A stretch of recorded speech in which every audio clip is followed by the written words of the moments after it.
그리스도의 풍성하신 은혜와 사랑이 늘 함께 하시기를 바랍니다.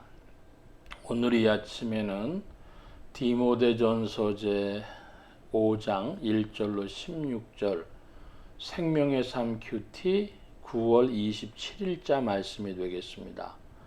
1절 이하의 말씀 봅니다. 늙은이를 꾸짖지 말고 권하되 아버지에게 하듯하며 젊은이에게는 형제에게 하듯하고 늙은 여자에게는 어머니에게 하듯하며 젊은 여자에게는 온전히 깨끗함으로 자매에게 하듯하라.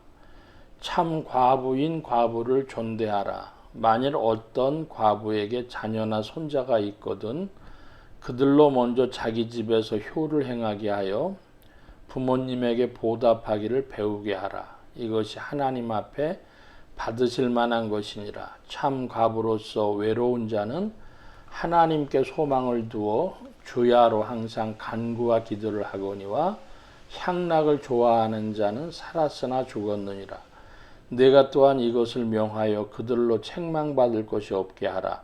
누구든지 자기 친족 특히 자기 가족을 돌보지 아니하면 믿음을 배반한 자요 살이 불신자보다 더 악한 자니라.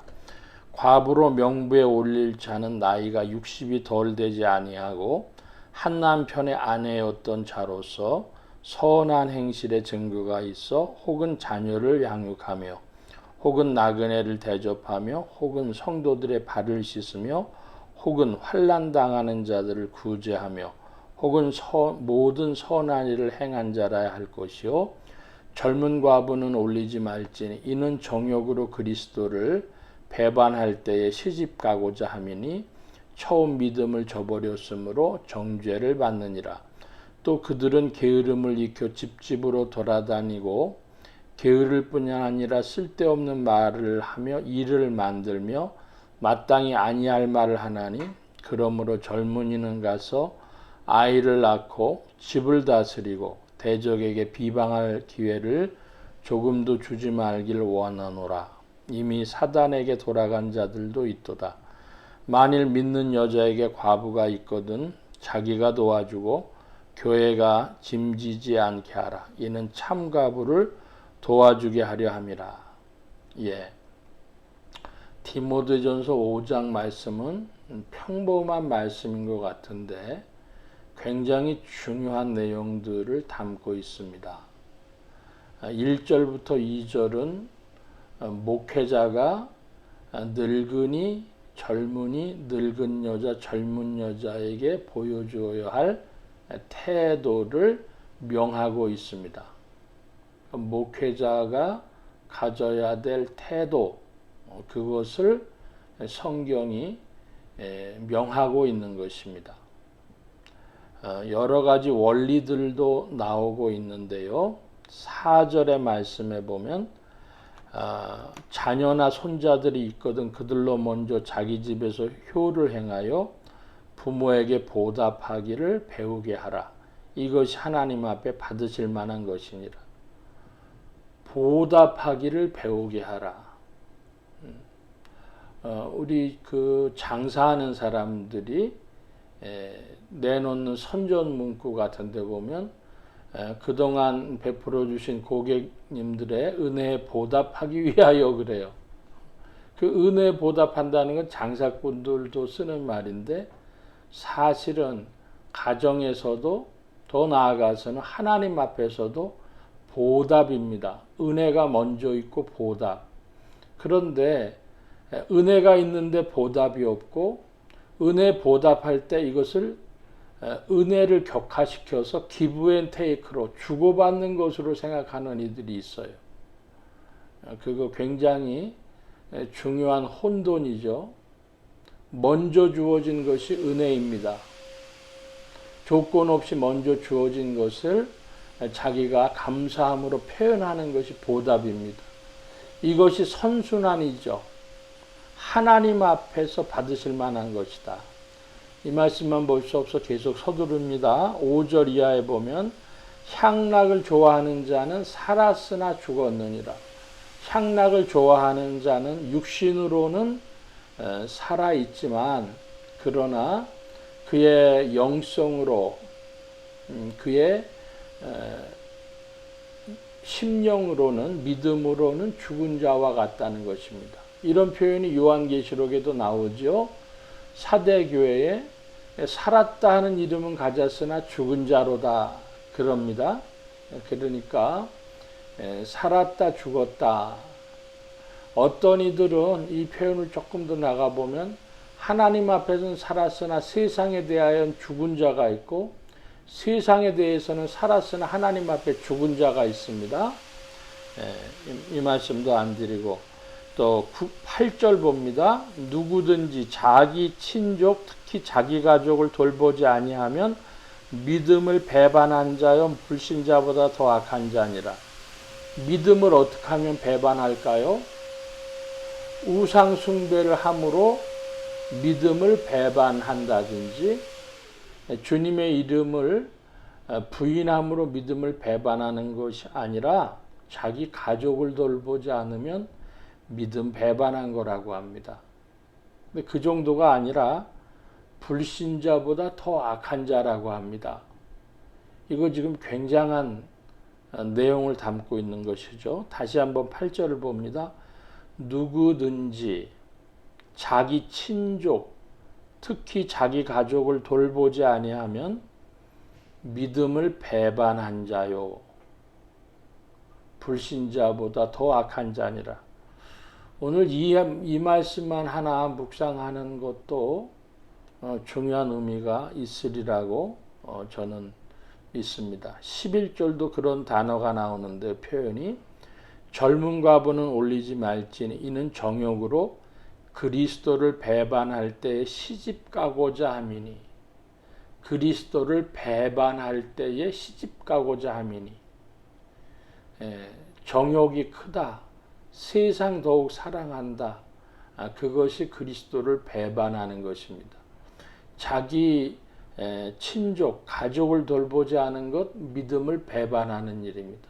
얼마나 우리가 오늘날 신앙의 모습이 종교화되었는지 이름으로 예수님 배반하는 거, 우상 숭배하는 거 그것은 그리스도를 배반하는 것으로 알지만 정욕에 끌려다니고 세속을 사랑하고 그리고 자기 가족 돌보지 아니하는 그런 것들이 믿음 배반한다는 것은 잘 기억지 못하는 것 같습니다.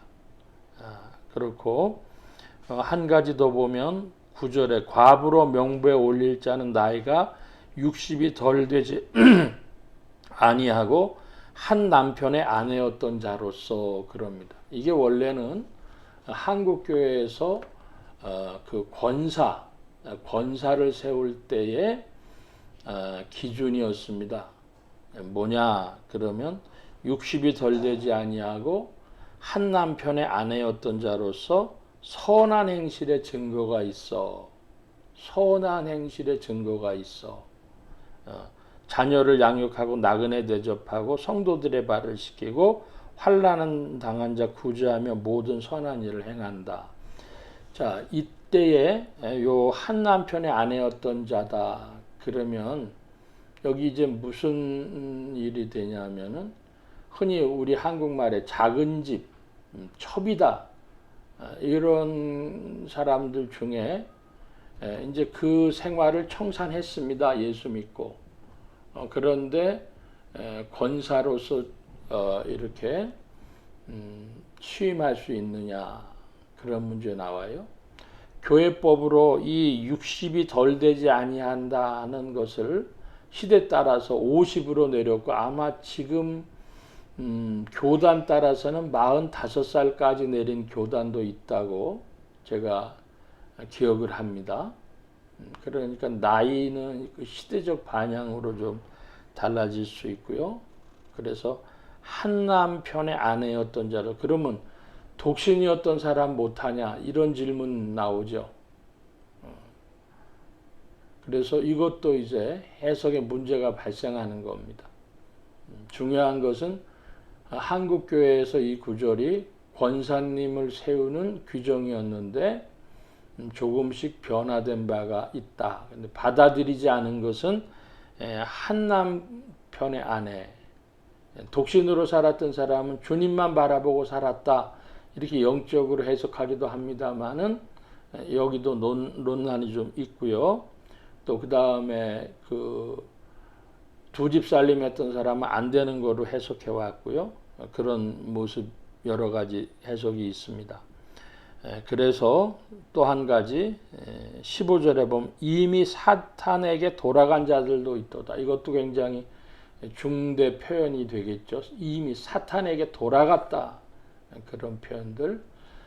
우리가 오늘날 어떤 면에서는 불필요하게 종교적이고 또 어떤 면에서는 무지할 정도로 영적 세계를 모르고 사탄에게 돌아가고 하는 것들을 모릅니다.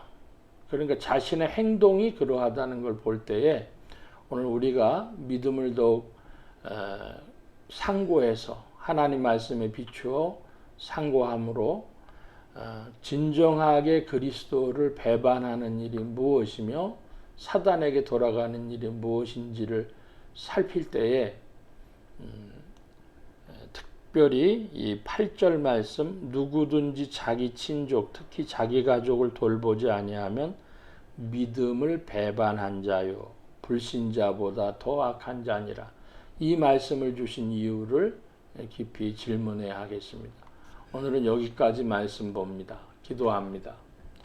만복의 근원 되신 하나님 함께하여 주셔서 우리의 믿음이 주님 앞에 있어 그리스도만을 더욱 바라보게 하시며 또 그것은 외인들에게도 증거가 있고 인간 관계에서도 증명이 되어지는 것을 볼 때에 우리의 믿음을 더욱 깊이 질문하도록 이끌어 주옵소서.